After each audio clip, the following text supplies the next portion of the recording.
Sahabat Surya, ulasan kisah legenda kali ini, kami akan mencoba mengulas ringkasan sejarah Kerajaan Japura yang kami dapatkan dari beberapa sumber yang kami jadikan referensi. Mari kita simak ulasannya.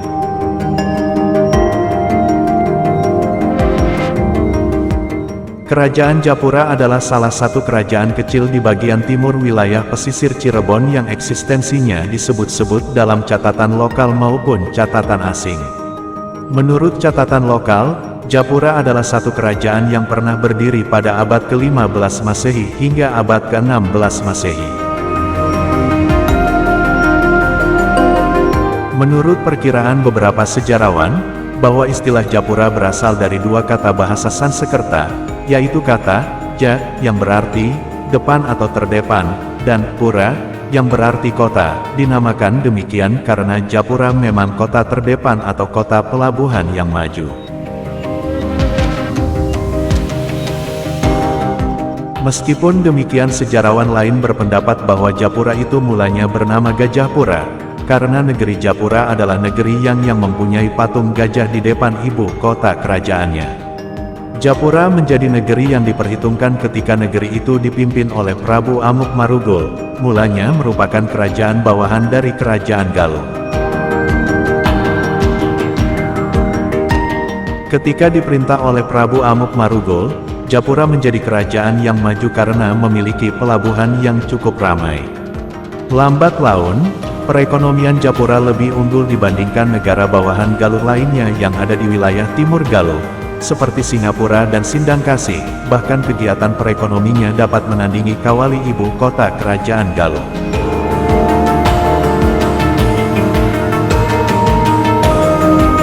Kemajuan Japura membuat Prabu Amukmarugul ingin memisahkan diri dari Kerajaan Galuh, sehingga pada tahun 1422 Masehi, Galuh melakukan serangan terhadap Japura. Serangan Galuh ke Japura dipimpin oleh Raden Pamanah Rasa atau Prabu Siliwangi yang kala itu masih berusia 19 tahun.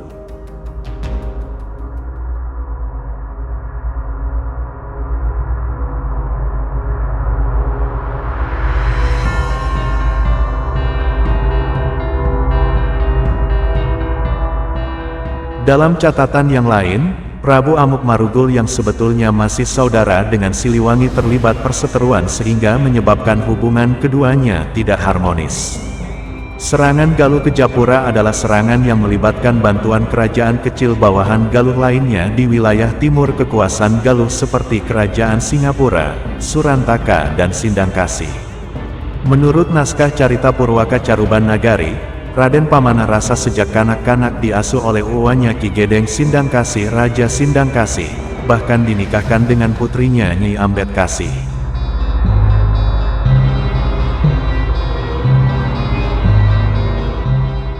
Selain itu, di masa mudanya Raden Pamanah Rasa pernah mengikuti Syamebara di negeri Surantaka yang digelar oleh Raja Singapura, Ki Gedeng Tapa. Dalam sayembara itu, Pamanah Rasa tampil sebagai pemenang, sehingga ia berhak memperistri putri Ki Gedeng Tapa, Nyai Subang Larang. Dalam cerita yang lain dalam sayembara ini Amukmarugul ikut serta sebelum akhirnya dikalahkan oleh Raden Pamanah Rasa. Baik penguasa Singapura maupun Sindangkasih menurut naskah Carita Purwaka Caruban Nagari merupakan mertua Raden Pamanah Rasa. Oleh karena itu, ketika menyerang Japura, Prabu Anggalarang, raja dari Kerajaan Galuh yang juga ayah kandung dari Raden Pamanah Rasa, menyerahkan amanat penyerangan pada putranya dengan memimpin bala tentara Galuh yang dibantu oleh Singapura dan Sindangkasih.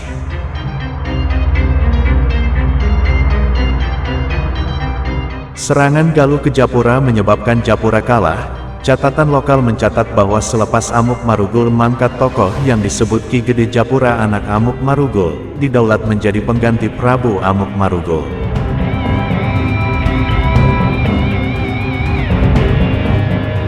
Hal ini mengindikasikan bahwa kedudukan Japura sebagai kerajaan bawahan Galuh dihapuskan dan digantikan dengan penguasa yang berjuluk Ki Gede. Menurut catatan lain, setelah ditaklukkan Galuh, Japura dimasukkan ke dalam kekuasaan Kerajaan Singapura yang sekarang Desa Mertasinga.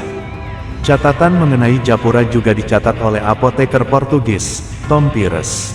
Orang asing tersebut menyebutkan bahwa, pada tahun 1512 hingga 1513 Masehi, di Jawa ada negeri-negeri yang diperintah oleh para patih, adipati dan juga raja.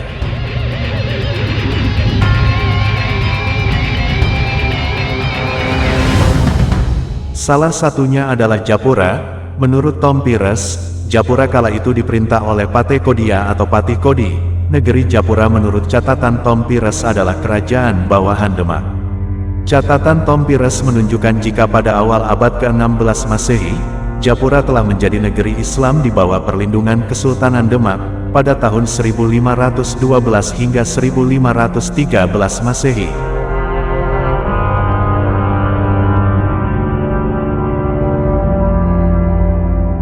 Demak kala itu sedang diperintah oleh Patih Unus atau Patih Yunus, Sultan kedua Demak. Kemungkinan besarnya, Japura masuk ke dalam kekuasaan Demak dilakukan atas inisiatif penguasa Japura Ki Gede Japura secara sukarela, karena sejak dari dulu memang penguasa Japura selalu berseberangan dengan Prabu Siliwangi. Oleh karena itu, adalah hal yang logis bila Japura memilih Demak dibandingkan harus menjadi bawahan Pajajaran yang dirajai oleh Sri Baduga Maharaja.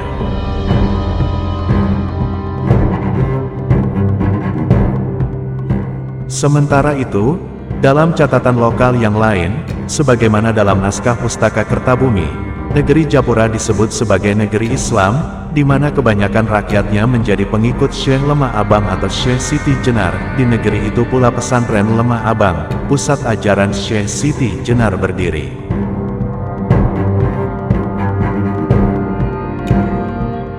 Di kemudian hari, Syekh Lemah Abang melakukan makar terhadap Kesultanan Demak, karena dianggap membantu muridnya, Ki Ageng Pengging mendirikan Kesultanan Islam di Pengging yang bebas dari kekuasaan Kesultanan Demak. Setelah Demak menyerbu Pengging dan mengeksekusi mati Ki Ageng Pengging, Demak memutus bala tentaranya yang dipimpin Sunan Kudus untuk menangkap Syekh Siti Jenar di Japura.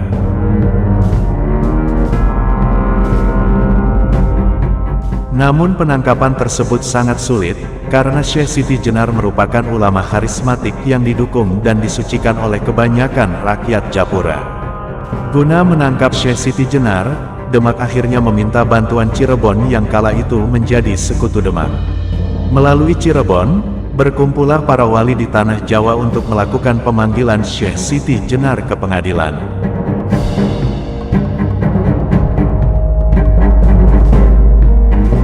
Panggilan tersebut dipatuhi oleh Syekh Siti Jenar. Menurut naskah Mertasinga, Syekh Siti Jenar diadili oleh para wali di Masjid Agung Kesultanan Cirebon. Yang mengadili adalah sebagian anggota Wali Songo dan wali-wali lainnya yang ada di tanah Jawa.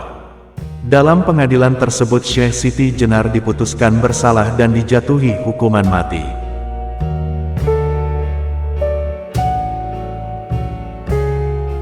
Masih menurut naskah Mertasinga, bahwa Syekh Siti Jenar atau Syekh Lemah Abang, dieksekusi mati di alun-alun Kesultanan Cirebon. Tubuhnya diikat di bawah pohon tanjung sebelum akhirnya ditusuk menggunakan sebilah keris oleh Sunan Kudus. Adapun keris yang digunakan adalah keris Sanghyang Naga, pusaka milik Sunan Gunung Jati.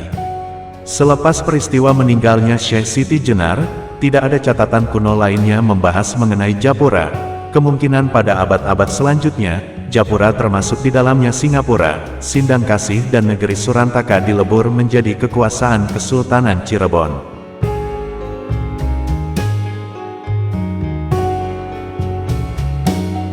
Nah sahabat Surya, itulah ulasan singkat mengenai kerajaan Japura. Mohon maaf apabila banyak kekeliruan. Ulasan ini kami dapatkan dari beberapa sumber. Terima kasih dan sampai jumpa.